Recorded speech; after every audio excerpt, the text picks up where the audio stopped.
Okay. Well, again, another tough loss for the NBA today with Paul Westphal, and what he's meant to our game and our league. So thoughts and prayers and love to his family. Um, and just wanted to get that out before we started into the game and with questions. Tyrese will be out tonight. He'll be out the rest of the road trip. We're going to reevaluate him in Sacramento. He got a test done yesterday. All came back negative, but he's pretty sore and can't really move very well right now. So we're going to shelf him for the next 2 games and hopefully get him back. But we'll get a much clearer understanding when we get back into Sacramento. We will start today with Katie Hunter. I was just saying, I'm sure there's probably some more questions about Tyrese, but I wanted to ask you specifically kind of about the difference between the start of the season last year in comparison to this year. Obviously an 0-5 start and going 3-2 and being so competitive this season. What are your thoughts on the difference for you guys with this start of this season? Well, I think the main difference, Katie, is the group as a whole was much more ready for the type of play that NBA, the regular season requires. I felt like going into last season, we were in a good place and we were all getting to know each other. But we really hadn't turned up the intensity to where it needed to be to really compete and try to win some of those early games. And, we learned from that. And we obviously having even though it was a shorter training camp, being home for it so we could really get after each other each and every day helped in that too. But I just thought the readiness from a physical and mental standpoint was much more to par to where it needed to be this season. Sean Cunningham. Hey, Luke. In talking about Tyrese, obviously he's had such an immediate impact with your team here through the first few games. Just how do you go about replacing him, I guess, starting tonight? Yeah, he's been good for us, and he's tough because he does a little bit of everything. As far as he deflections and steals, playmaking. And what he's done a really nice job of is hitting clutch shots, and we've needed them in those final couple minutes of the games we've won. So just like when any of the guys go down, it's up to the group to make up for that. And you'll get some. We'll get some more minutes and opportunities for guys who haven't had it yet, and we need them to be ready and alert and ready to help us continue to compete.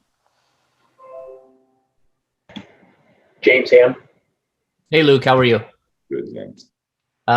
So with Haliburton out, what is the next step? Who is it that has to step up in your mind and be that next player to take up at least some of those minutes? Well, it's the group as a whole that needs to make up what he does. But as far as the players that will get more opportunity, will be first will be Glenn and Kyle. Will be the two that are going to get some minutes that haven't been getting minutes, and then other guys who have been playing big minutes will need to continue to do it as we try to replace Ty. G-Man. Coach, going against the same opponent for a second consecutive time, which has been a theme through this first part of the season, any significant tweaks for this second game against the Rockets? Yeah, I mean, there's a couple defensive scheme things we're going to do a little bit different this time around. I think it's a good experience for our group to go through. A lot of our breakdowns last game came on just not either knowing or having the experience of when we got switched on to certain players, what their tendencies are. So we really talked about doing, make sure we do our homework, make sure we study that film. So, we do a lot of switching so far this season. When you're guarding John Wall, you got to know what his tendencies are as a player. When you're guarding Cousins, you have to know what his tendencies are. So a lot of the breakdowns came from that. So we're not going to switch that up. We just need it and expect it to get better this time around. Mark Jones. Hey, Luke, what's going on, man? Belated Happy New Year to you. Just curious, with how would you characterize where you guys offensively are in terms of having all your stuff in and what you have in, how that's been running, and two, what Harrison has contributed so far and the significance of his contribution? Harrison's been great. He's had a very solid start to the season for us. We asked him to do a lot, from playing multiple positions to guard, on offense and defense, guarding. I've still encouraged him to continue to look to be as aggressive as possible offensively. I really think we're going to need his offense this year, and I think he's done a nice job of that. But I want him to continue to look for as many scoring opportunities that we can get. So he's been great for us. As far as where we are with the offense, we've kind of settled on a few sets for now, just with the amount of minutes that with certain groups we keep it to a simple amount of sets. The guys that were playing last year, in part of the major minutes, when they're in together, we open that playbook up a little more.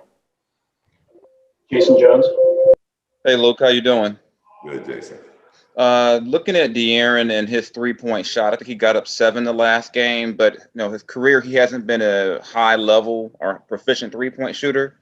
How do you balance with him? You want him to be aggressive, but also trying to figure out what are the best looks from three for a guy like that who's still developing that shot. Yeah, I think his what makes him special is his ability to attack the rim, to draw defenses to him, to create for others. So that's always what we want him doing first: be in attack mode all the time. The way people guard him, there's going to be times where that we're first the catch and shoot three. We always, we want that. And there's going to be times where the teams are going very far under that. We want that shot too. But, for the most part, even with that shot, we want to look to attack first, and then take that shot as if we haven't been able to find something as the shot clock is getting down. Marshall Harris. Hey, Luke, Happy New Year. I wanted to ask about just the experience of being on the road. I know you did it for the preseason, but how different is this year on the road compared to maybe just a regular road trip, and also your time in the bubble? It's different. It really is. And city to city is different. Here in Houston, it's strange because there's actually people everywhere.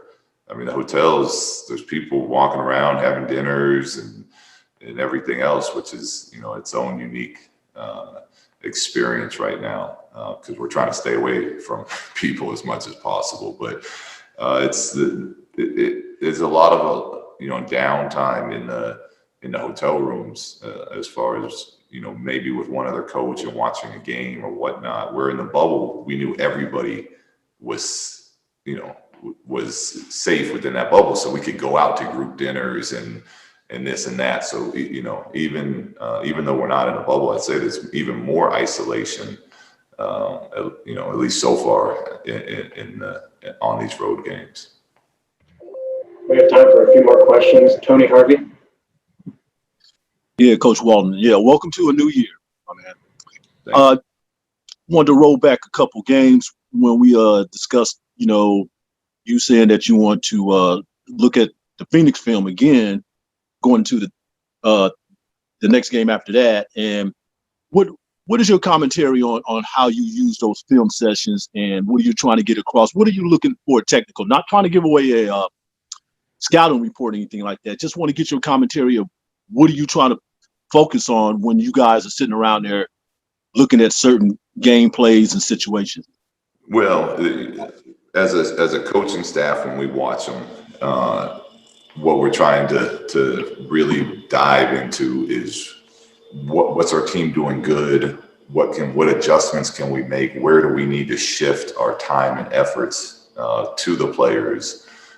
And then the film that we actually show the players is normally mainly to do with teaching,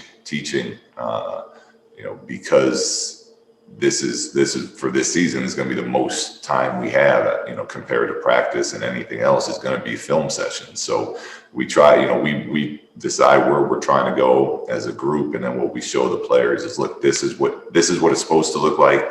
This is what it looks like when it's good. This is what it looks like when it's bad. And just, get repetitions of those type of clips throughout. Last question for Coach Jason Anderson. Hi, Luke. Happy New Year, sir. Hey, any personal experiences with Paul Westphal or insights into, what kind of a person he was? No, I mean, I've met him. He's always been an extremely nice, caring person from what I can tell.